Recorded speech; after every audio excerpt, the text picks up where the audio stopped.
ஓம் நமச்சிவாயா. ஓம் நமச்சிவாய. அன்னையின் ஒளி விண்ணிலே அற்புதமாக ஒளிர்கிறது. இரவு இரவு நேரம், உறங்கும் நேரம். காலையெல்லாம் பகல் பொழுதெல்லாம் வேலை பார்த்துவிட்டு இரவிலே உறங்கும் நேரம், அற்புதமான ஒரு நேரம் இறைவன் கொடுத்திருக்கிறார். இரவு பகல் என்று கொடுத்து, பகலிலே உழைப்பதும் இரவிலே உறங்குவது ஓய்வு. 8 மணி நேரம் உழைப்பு, 8 மணி நேரம் ஓய்வு, 8 மணி நேரம் உறக்கம். நல்ல துயில் கொள்ள வேண்டும், உறங்க வேண்டும். ஒரு நேரம் உறங்குகிறவன் உழைப்பாளி. நல்லா களைத்து உழைத்து வேலை பார்த்து விட்டு ஒரு நேரம் உறங்குகிறவன் உழைப்பாளி. உழைக்க வேண்டும். எந்த அளவுக்கு நாம் உழைக்கிறோமோ அந்த அளவுக்கு நம் வாழ்க்கையிலே நிம்மதி உண்டு. உழைப்பு ஊனமாகிவிட்டால் வாழ்க்கையே போச்சு. இன்று ஆணும் பெண்ணும் உழைக்கிறார்கள், ஆணும் உழைக்கிறார்கள், பெண்ணும் உழைத்தும் இன்று செலவுகளை ஈடு செய்ய முடியவில்லை. அந்த அளவுக்கு இன்றைக்கு விலைவாசி உயர்வு. இந்த விலைவாசி உயர்வுக்கெல்லாம் காரணம் யாருன்னா அரசியல்வாதிகள். தேவையில்லாத பல இலவச திட்டங்களை நாட்டில் போட்டு ஓட்டுக்காக எல்லாம் டாப்பு கொண்டு போயிட்டாங்க. வரி எல்லாம் ரொம்ப உயர்வு. வரியை குறைக்கணும்.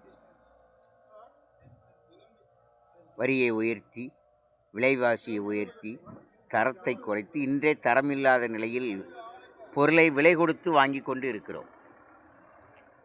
அப்போ இந்த அரசியல்வாதிகளால் தான், வரி போட வந்த அரசியல்வாதிகள் இவங்கெல்லாம். எதில் என்ன வரி போடலாம், அதில் போடலாமா, இதில் போடலாமா, எதில் போடலாம், இப்படி வரியை போட்டு போட்டு போட்டு போட்டு விலைவாசியை உயர்த்தி விட்டார்கள். இதனால் பாதிக்கப்படுவது ஏழை எளிய மக்கள், ஏழை எளிய நடுத்தர மக்கள். பணக்காரனுக்கு எவ்வளோ விலை கொண்டாலும் அவன் கவலையே இல்லை. இன்றைக்கி பாருங்கள், அங்கே ஒரு நாட்டுக்கு நாடு ஈரானும் அமெரிக்காவும் போர் புரிந்து கொண்டு இன்றைக்கி உலகத்தில் உள்ள நிறைய மக்களுடைய வாழ்வாதாரத்தை சீர்குலைத்து கொண்டு இருக்கிறார்கள். பெட்ரோலியம் தட்டுப்பாடு, கேஸ் சிலிண்டர் தட்டுப்பாடு. 1000 ரூபாய்க்கு வாங்கின சிலிண்டர் இன்னைக்கு 4000 ரூபா பிளாக்கில் வச்சு விற்றுக்கிட்டு இருக்கான். என்ன கிடைக்க வேண்டும்? மக்களுக்கு தேவையான பொருட்கள் அனுதினமும் அவர்களுக்கு கிடைத்து கொண்டே இருக்க வேண்டும். இன்னைக்கு கிடைக்குதா நாட்டில்? இல்லையே. கிடைக்க வேண்டும்.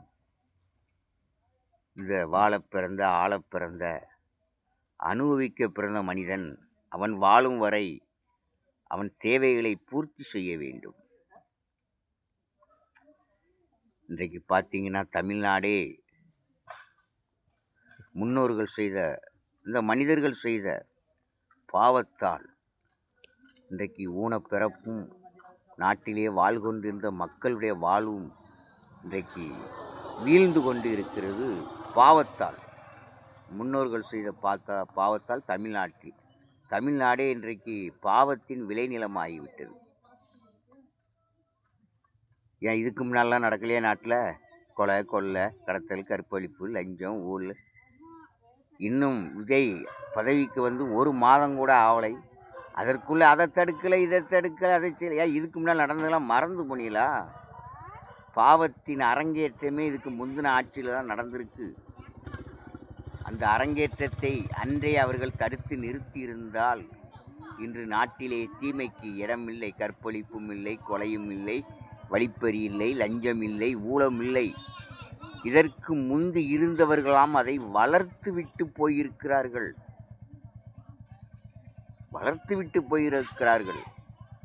அதை இன்று குறைக்கணும். கொஞ்சம் கொஞ்சமாக தான் குறைக்க முடியும். எடுத்த உடனே எதையும் செய்ய முடியாது. கொஞ்சம் கொஞ்சமாக குறைப்பார். அதுக்குள்ளே என்னம்மா இத்தனை வருஷமாக நடக்காததா? பேப்பரை பாருங்கள், பத்திரிக்கை தெரியும். அதெல்லாம் மறந்துட்டு பேசுகிறது என்ன? உங்கள் மனம் என்ன ஊனமா? சிந்திங்க, யோசிங்க. வந்த உடனே எதையும் சாதிச்சிட முடியாது. ஒவ்வொரு துறை பல துறைகளில் பல தீமைகள் நடந்துகிட்டு இருக்கு நாட்டில்.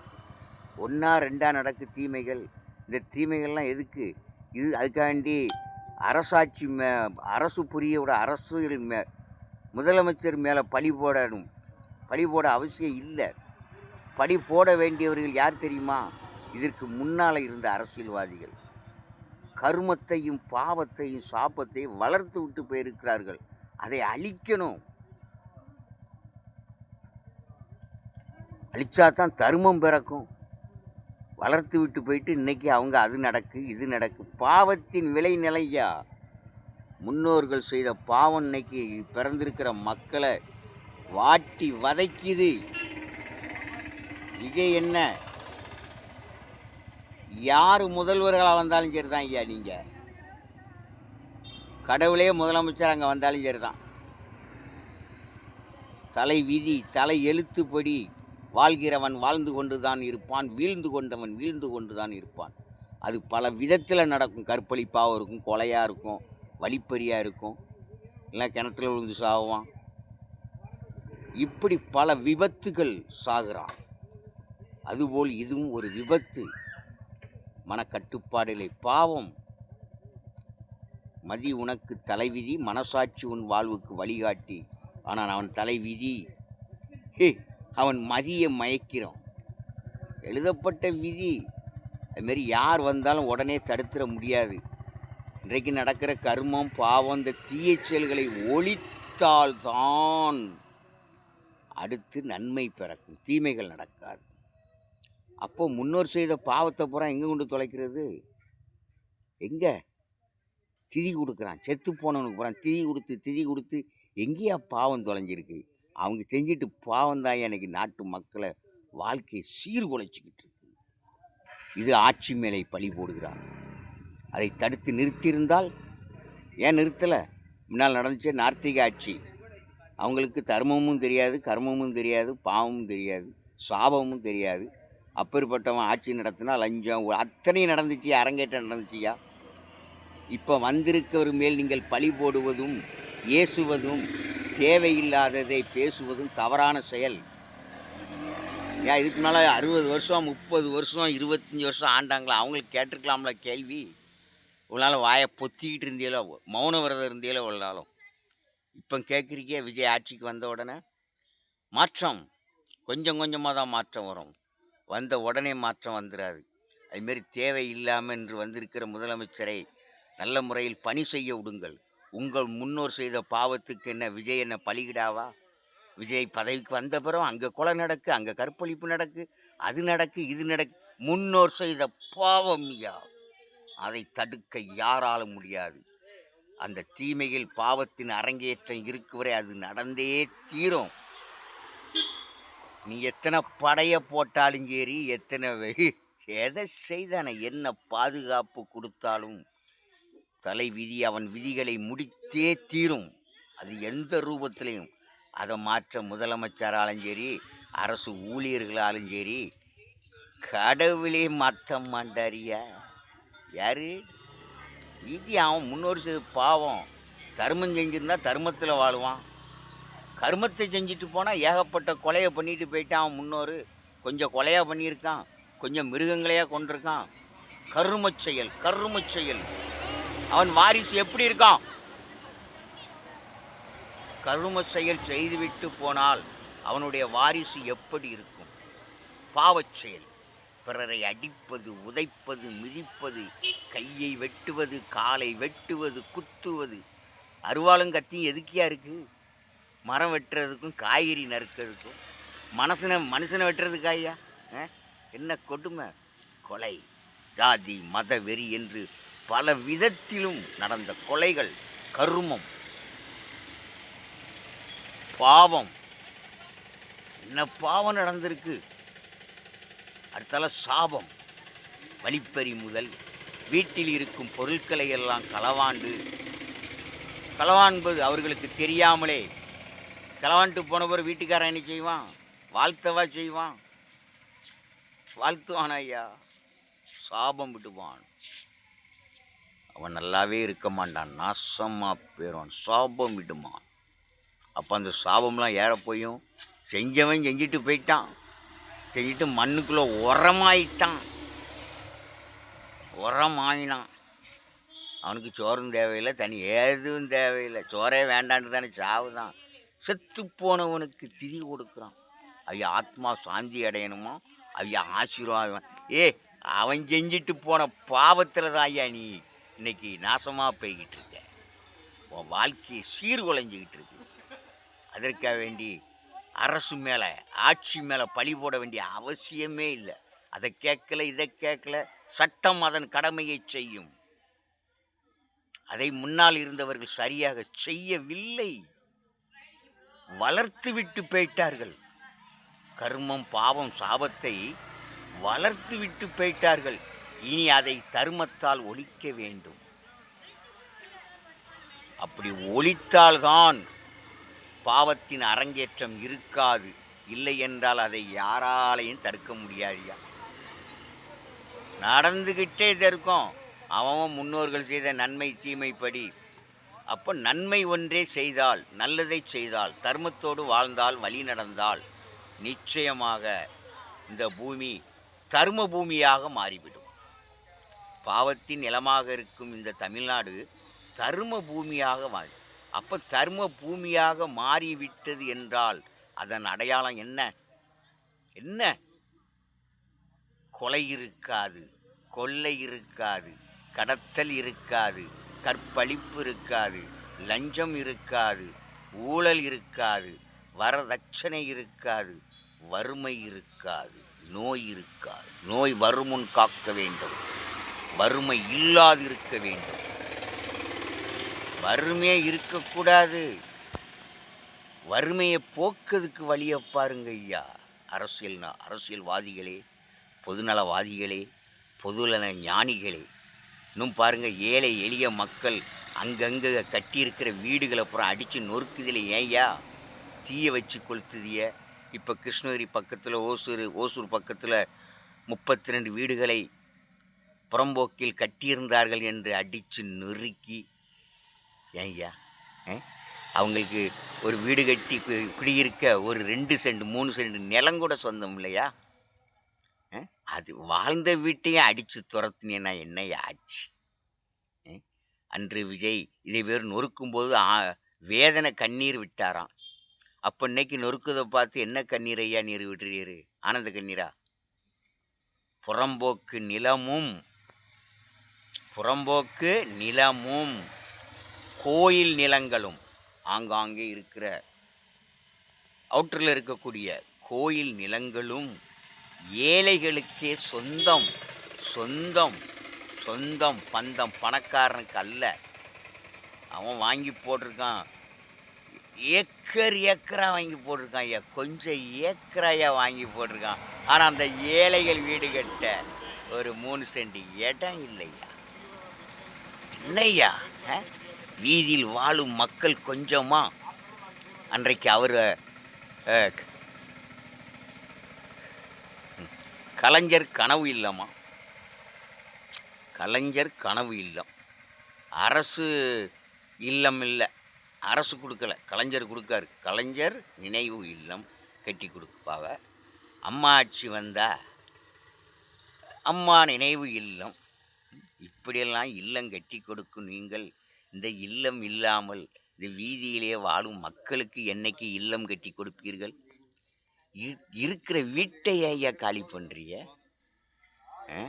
அன்றைக்கு அந்த மக்கள் விடும் கண்ணீர், வேதனை, பட்டா போட்டு கொடுத்தும் அந்த வீடுகள்லாம் அடித்து நொறுக்கி ஜேசிபியை கொண்டு வந்து அந்த குழந்தைகளெல்லாம் உள்ளே இருக்கிற புக்கு, பை, சேர்லாம் வெளியில் எடுத்து வைக்காங்க. வேதனை கண்ணீர் விடுதாங்க ஐயா. ஏன்டா அந்த பூமியில் மனுஷனாக பிறந்தோன்ட்டு. ஒவ்வொரு நாட்டில் பொருளாதாரத்தின் அடிப்படையில் நல்ல பொருளாதாரத்திலே மேன்மை பெற்ற நாடுகளிலே மக்களுக்கு என்னென்ன செய்கிறாங்க ஐயா. எவ்வளோ இலவசங்கள் கொடுக்குறாங்க. பொருளாதாரத்தை மிஞ்சினிய நாடுகள். இங்கே கடத்தில் இருந்துக்கிட்டு இருக்கான். கடத்தில் இருந்துட்டு வேறு இலவசம் வேறு. என்னைக்கு மேன்மை பெறுகிறது? அந்த குழந்தைகள் விடுற கண்ணீர், வேதனை கண்ணீர். விஜய் அண்ணா, ஜெயண்ணா உங்களுக்குத்தானே ஓட்டு போட்டோம். இன்றைக்கு எங்களை வீட்டை விட்டே காலி பண்ணுறாங்களே அந்த அரசு ஊழியர்கள், அதிகாரிகள், காவல்துறையை கொண்டு வந்து. கொடுமை ஐயா, கொடுமை ஐயா. மக்களாட்சி, மக்களை வாழ வைக்கிறதுக்கு தான் ஐயா மக்களாட்சி. இந்த மக்கள்னு ஒன்று இல்லைன்னா அரசு ஆட்சின்னு ஒன்று தேவையா? ஆட்சி தேவையா? கலெக்டர் தேவையா? எஸ்பி தேவையா? போலீஸ் ஸ்டேஷன் தேவையா? என்ன தேவை? எது தேவை? இந்த மக்களுக்காக தான் ஆட்சி. அரசு என்பது மக்களுக்கு வேலியாக இருக்க வேண்டும். என்னைக்கு லஞ்சம் ஊழல் ஒழியுதோ அதை கூட ஒழிச்சிடலாம் ஐயா. லஞ்சம் ஊழலை ஒழிச்சிடலாம். அது மாதிரி நாட்டில் நடக்கிற போதையை ஒரு கட்டுப்பாடு கொண்டு வரலாம். இன்னும் நடக்கிற சில சம்பவங்களை ஒரு சிலதை கட்டு கொண்டு வரலாம். இந்த இறப்பு மேட்ரு இருக்கிற பிறப்பு இறப்பு, அதை தடுக்க முடியுமா? அது மாதிரி இடையில இன்னைக்கு சாகிறது பாவத்தின் சம்பளம். அதுக்காக வேண்டி மற்றவங்களை குறை சொல்லி ஒரு பிரயோஜனமும் கிடையாது. அது அரங்கேற்றம் நடந்து கொண்டு தான் இருக்கும். இன்னும் எத்தனை நடக்கோ. ஏன்னா பாவம் விளையும் பூமியாகிவிட்டது தமிழ்நாடு. மாற்ற முடியுமா? அப்போ இனி நடக்கும் கொடுமையான தீமை செயல்களுக்கு கடுமையான தண்டனை இருக்கணும். உயிர்கொலை, கொலை, கற்பழிப்புனாலே மரண தண்டனை. உடனே விசாரணை, சரண்டர் ஆகணும். சரண்டர் ஆகலன்னா பிடி வாரண்டு, முன் ஜாமீனும் கிடையாது, பெண் ஜாமீன். உடனே தண்டனை, மரண தண்டனை உடனுக்குடன். இப்போ சமீபத்தில் கூட பார்த்தீங்கன்னா ஒரு பையன், 17 வயது பையன், தன் தந்தையை கொன்றவனை 17 வயது ஆன பின் அவனை கொல்லுகிறான். அவன் போதையில் மயங்கி விழுந்த பின் அவன் தலையிலே கள்ளத்துக்கு வைராக்கியம், முன் கோபம். தன் தந்தையை கொன்று விட்டானே பாவி, இவனை உயிரோடு விடவா? வைராக்கியம் உண்டா இல்லையா ஐயா? எல்லா மனுஷனுக்கும் உண்டு. முன் கோபம். 17 வயது சிறுவன், படிக்க வேண்டியவன், படித்து அடுத்தால திருமணமாகி சந்தோஷமாக தன் வாழ்க்கையை அனுபவிக்க வேண்டிய ஒரு மனிதன் குற்றவாளி ஆகிறான். ஏன் குற்றவாளி ஆனான்? சரியான சட்டமும் திட்டமும் இல்லாததினால், தண்டனை இல்லாததினால். அன்று அவனுக்கு தூக்கு தண்டனை கொடுத்திருந்தால், மரண தண்டனை கொடுத்திருந்தால், அவன் உயிரை பறித்திருந்தால், அந்த பாவியை பறித்து மண்ணுக்கு உரமாக்கியிருந்தால், இந்த சிறுவன் இன்று குற்றவாளி ஆகியிருப்பானா? தவறு எங்கே இருக்கு? கொலை பண்ணினாலும் அவனுக்கு கேஸ் நடக்கு, அடுத்தால சாமி இல்லைங்க, அடுத்தால கொஞ்ச நாள் கழித்து விடுதலாகி வெளியில் வந்தாலும் என்ன நடக்கு? நீஸ், முன் விரோதம், கோபம், கொன்னுக்கிட்டு இருக்கிய ஆட்களை. அப்போ தர்ம யுகம் மலர வேண்டும். அப்போ உடனுக்குடன் ஆன்மீக சட்டம் திட்டமே அதுதான் ஐயா. பாவிகள் வாழ்வதற்கல்ல இந்த பூமி. பெருகி விட்டார்கள் பாவிகள். மனசாட்சியே கிடையாது, உண்மை கிடையாது, அன்பு கிடையாது, தர்மம் இல்லை, கடமை இல்லை. அவர் இன்னைக்கு அரசு ஊழியர்களுங்க அவரவர்கள் கடமையை, அரசியல்வாதிகள் முதல் அரசு ஊழியர்கள் வரை அவர்கள் கடமையை சரியான முறையில் செய்தால் மக்கள் வழி தூய்மையாக இருக்கும். அவர்களுக்கு எந்த தடையும் இருக்காது. சந்தோஷமாக வாழ வழி பிறக்கும். ஒழிக்கணுந்தேமே, இறக்கம்லாம் இருக்கக்கூடாது. அரக்கனுக்கு என்னையா இறக்கம் காட்டுறது? அவன் அரக்கத்தனமாக பல செயல்களை செய்வான். அவனுக்குன்னு சோத்தை போட்டு கொடுத்துட்டு ஆயிலை முடிக்க வேண்டும். அதுதான் நீதியின் சட்டம். எல்லோரும் வாழத்தான் இந்த உலகம் இறைவன் படைத்திருக்கிறார். யாரும் நிரந்தரமாக வாழப்போறதில்லை. வாழுவரை அவன் மனம் நிம்மதியாக, சந்தோஷமாக, ஆனந்தமாக, மகிழ்ச்சியாக வாழ வேண்டும். மண்ணில் பிறக்கும் குழந்தை சிரிக்கும் முதல் சிரிப்பு முதல் இந்த மண்ணில் அடக்கமாகும் முன் சிரிக்கும் வரை சிரிப்பு ஆனந்த சிரிப்பாக இருக்க வேண்டும்.